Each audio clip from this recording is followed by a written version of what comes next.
guys, welcome back to the shop. So today I'm going to be adding some drains to the back of my sail panels here. Now, a subscriber kind of told me about a video, and I want to give credit to the person who originally did this. Foothill Paint and Fabrication did this, and it was kind of buried in one of his videos where he was doing some rear panel repairs. And then, before he installed the panel, he was, kind of aftermarket panel, doing some work to it to make sure it would fit and whatnot. And then one of the things he did was kind of add a drain using, I think it was brake line. So I went ahead and I went to my local auto parts store, and for $4, I got this little 8-inch 5/16 piece. And what I'm going to do is weld this in to the back sail panel area along that trough on either side. And I'll explain, what happens, how the water flows, and what I'm going to do to put this little guy in. So thank you to the subscriber who kind of recommended it for watching. And then for Foothill's fabrication, I'll put a link to his video in my description. So like I said, give him credit where credit is due, but we'll see what we can do to kind of mimic what he did. The only downfall, right, by putting this drain in is it will go right into the trunk. So if it does rain, you need to make sure you kind of put some towels there, and then remove the towels, right? One thing I'm going to do is, and when I flip the camera around, you'll understand why, is kind of do this a little bend so it kind of sticks out a little bit and directs it not right on the wheel well. So anyway, let me flip the camera around and show you what I'm going to do. All right, guys, so here is, the rear package tray, right? There's the rear package tray, and, here's the sail panels. And as we know, right, the sail panels rot out, and mine had done that as well. Now, I did a roof swap. Actually, this roof was originally chopped 3 inches, and I swapped an entire new roof onto this car. You can see a separate video for that. But it was still rotted out in this area. So what happens is if you notice, this is sloped. All right, maybe it's hard to see, but it is sloped. So if water gets into the middle there, it will just work its way to the corners. And then in the corner, it will just pull there, and cause rust and rust these panels out. So what the other person did is basically took and drilled a hole here and then welded this into that hole. Now, if you notice, okay, if I weld it in this general area, it's basically going to go straight down onto the wheel well. Now, I did widen my wheel wells 1 inch, so maybe it won't on yours. But what I'm going to do is I'm going to take, like I had mentioned, and bend this tube so it kind of flares, at a, I won't say a 45, but maybe at probably a 45-degree angle. Come down 30, 45-degree angle. So that way it kind of flows down and over. And that way when this comes down, it kind of puts it more on this rear shelf area. And that's where you would need to put towels or something to catch up any water if you get caught in the rain. So let me go ahead and drill a hole here. I'm going to try to flare this to where this flare sits flush in it. And then we'll go ahead and just weld this, weld this up on the very edge here to the flare that I try to put in here. So we'll see what we can do. But I'm going to try to put it right in this corner here and see how it does. So we'll try to, there we go, a little better view. So we'll stick it in this corner here and see what we can do to get this to look good.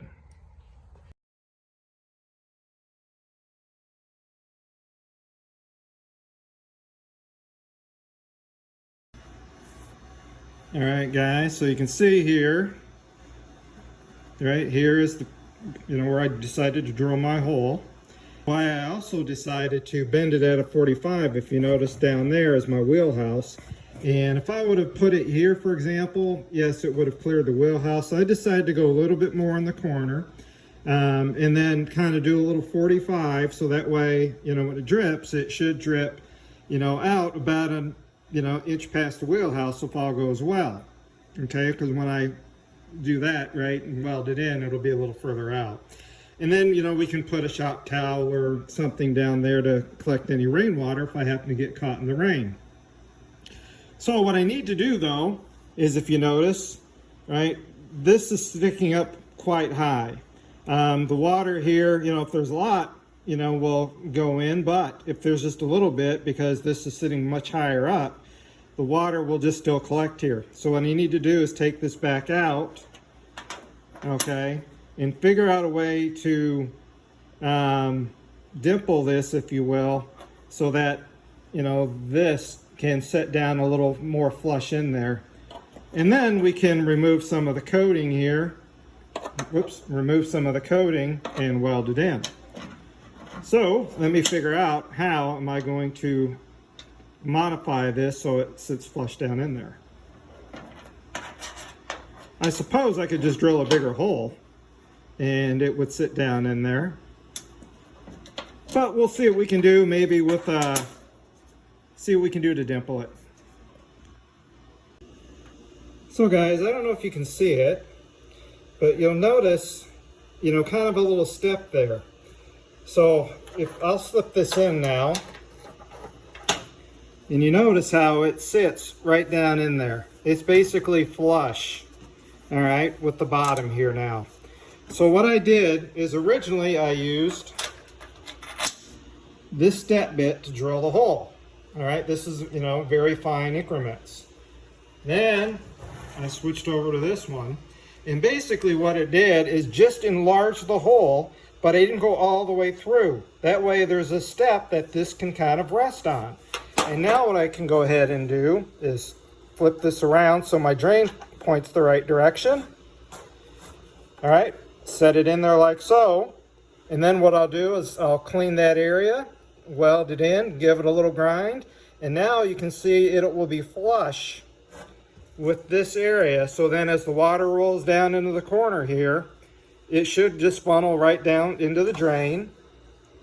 All right, and then unfortunately leak into the trunk. I suppose the other thing you could do is, if you really wanted to, is you could take this, leave it straight, put a piece of rubber hose on it, and then take it straight down through the floor, and then you would never get in the trunk. You know, but for as often as, right, hopefully this car will get caught in the rain, you know, I'll just go ahead and, you know, have a towel with me and, you know, sop up the little bit of water that hopefully we don't get too much down in there. All right, guys, so we've got it welded in and ground down between the angle grinder there and the Dremel. We were able to get in here and make this nice and smooth, so, you know, water should just transition and go right in there. Now, what I did is I have a little bit of wax and grease remover here. We'll just spray a little in. You can see, look at it, see how it goes right down into the hole there? And then you can see it dripping into my little thing there. So that's why I wanted to get it away from the wheel well, so that way it kind of gets, it hits that area. That way, you know, it's easy to get a, you know, towel in there, something to clean it up. So now I just need to go to the other side and do the same thing.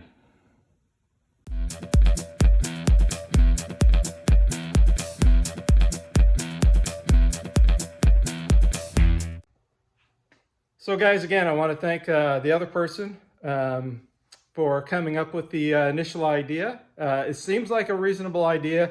Again, I went with a 5/16 versus like a 3/16 or a quarter, because just in case debris gets down in there. You know, you never know if you're going to be under a tree, pine needles, you know, all that kind of stuff. Should never be under a pine tree or something, but you never know. You know, and it gives plenty of area for the water to run down, that little drip tube, if you will, and then you can kind of take like I did, something to collect the water, or a couple of towels or something, you know, to sop it up. So anyway, again, I want to thank the other guy. I can't think now his website or his YouTube channel, but I'll put a link, or maybe not a link, but Yeah, I'll put a link in the description to his, so you can also see how he did it. He did it a little differently, but this worked awesome for me. So I'm really happy the way it turned out. So thank you guys for watching. Please subscribe and look at some of the previous videos, you know, and what we've done to this 67 GTO, you know, and we've got a lot more to go. Obviously, you can see it's in bare metal. Getting ready to actually put a little bit of paint on this thing. I'm going to paint the core support, the cowl, the inner fender, so we can bolt those parts on. Paint the roof here. This is going to get a vinyl top, so I really don't care so much about the paint, but as long as it's automotive grade, so that way when I scuff it, you know, the adhesive will adhere to it and we can put the vinyl top on. The body, you know, is going to be, I don't know what color yet, and I don't know what color the vinyl top's going to be yet. Depends on what I choose for a color. So anyway, thanks for watching, guys, and I hope you guys watch some of the other videos, because whatever I make, which isn't a whole lot, goes right into fixing this car, bringing it back to life. Anyway, thank you. Have a great day in your shop.